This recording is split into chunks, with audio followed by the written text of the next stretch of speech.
Vou falar de ciclos econômicos.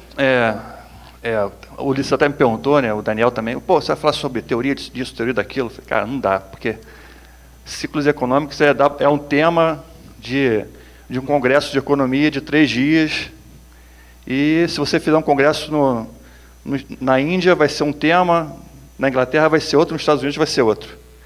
Então, a economia é a única ciência que o cara ganha um prêmio Nobel por falar uma coisa, e o outro cara ganha um prêmio Nobel por falar o contrário do que o outro falou. Entenderam? Então, tem 2 correntes filosóficas na economia que funcionam completamente de formas distintas, e as 2 têm o seu valor. Você imagina se fosse na medicina, né? Você toma essa injeção, o que você vai ficar curado? Aí o cara vai lá e ganha um prêmio Nobel. Pô, prêmio Nobel, tá, pá, pro cara. Aí outro cara fala, não, essa injeção não cura, essa injeção mata. Aí o cara, palma pro cara, ganhou o prêmio Nobel. Né? Seria um absurdo na medicina uma coisa dessa. Só que na economia isso acontece. Um cara fala uma coisa, prêmio Nobel. Outro cara fala diferente, prêmio Nobel. Né? E isso faz parte da teoria da economia. Né? A negação, a contração, os ciclos.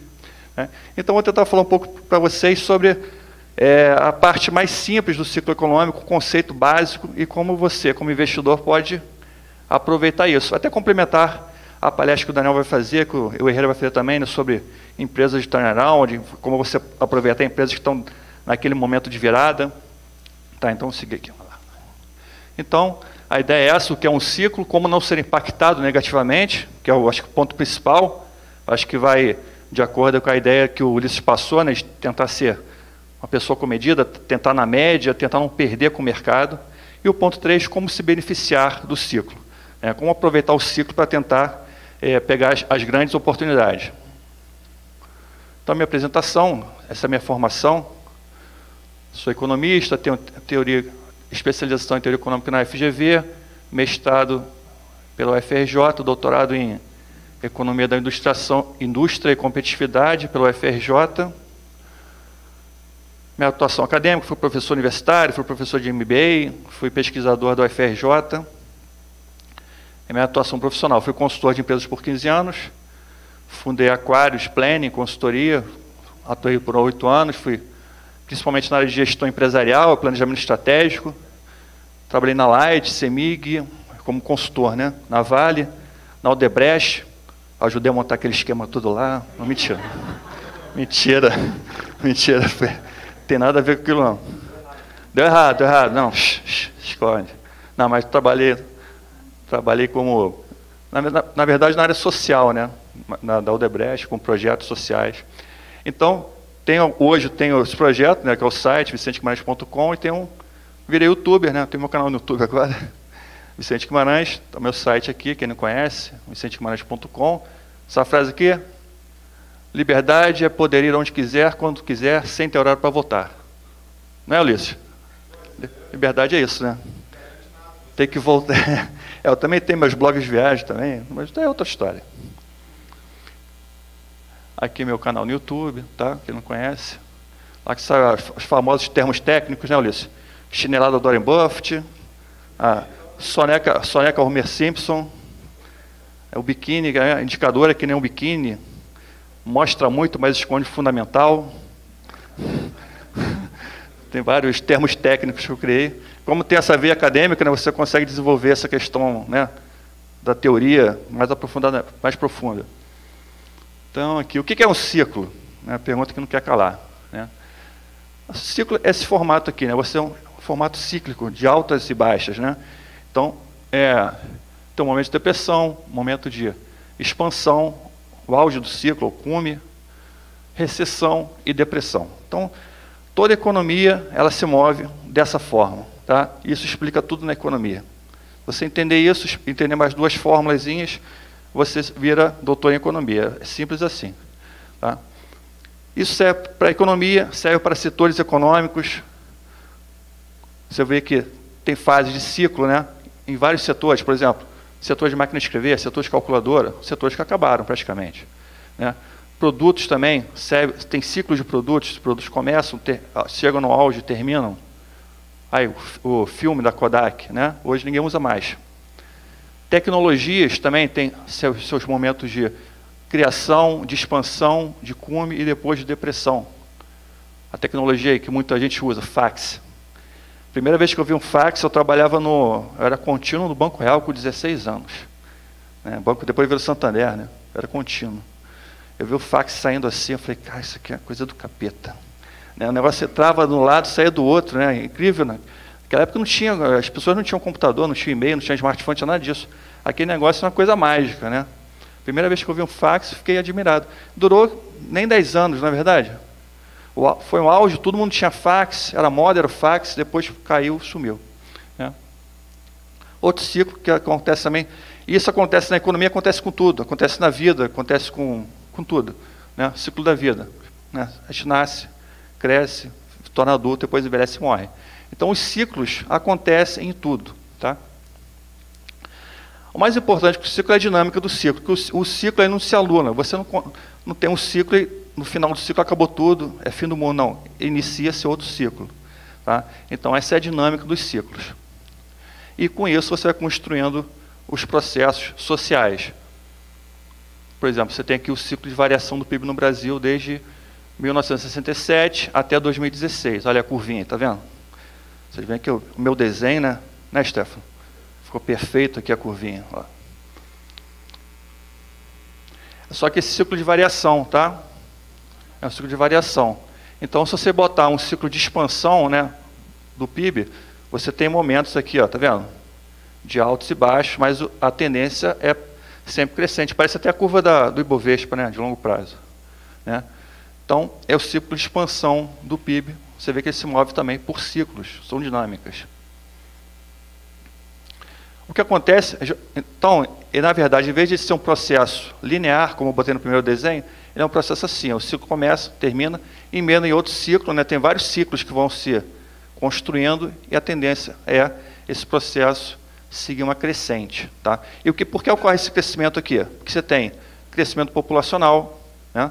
Você tem inovação e tecnologia que vão construindo novos setores, novas tendências. Quantas pessoas trabalham hoje em setores que não existiam há 20 anos atrás? Né? Tecnologia. Exatamente. Eu sou um exemplo. Né? YouTube, você tem um canal no YouTube, você trabalha com smartphone, você fazia aplicativo de celular. Né? Há 10 anos, 15 anos atrás, 20 anos, eu nem tinha smartphone. Então, você tem, cada vez estão se criando novos setores. Né? O Vale do Silício não existia 50 anos atrás. Né? Então, inovação e tecnologia, novos setores. Então, isso vai construindo, a economia vai crescendo, os setores vão crescendo, os produtos vão crescendo. E isso é a tendência da economia. As pessoas perguntam assim, Vicente, quantas ações eu tenho que ter em carteira? Eu tenho que ter 10? Eu falei, cara, você vai ter, conforme você for desenvolvendo o seu processo e for acumulando ativos, eu falei, daqui a 20 anos você vai comprar uma ação de uma empresa que nem existe hoje. A empresa nem existe hoje, você vai comprar aquela ação. Então, você pode ficar preso a questões de mercado. Você tem que pensar sempre que a economia vai se desenvolvendo, vai expandindo, novos setores vão surgir. Tá? Então, o que causa um ciclo, as pessoas sabem. O difícil é você saber quando que o ciclo vai começar, ou quando que ele vai terminar. Essa que é a pergunta mágica. Né? É por isso que existem modelos, existem físicos, existem matemáticos que tentam criar modelos para tentar desvendar ciclos. Só que a base é muito fácil de entender. Né? Essa é a fórmula básica da economia. Tá? PIB. PIB é a medição da riqueza econômica. Né? Vou botar aqui o Y, que é a anotação usada em economia.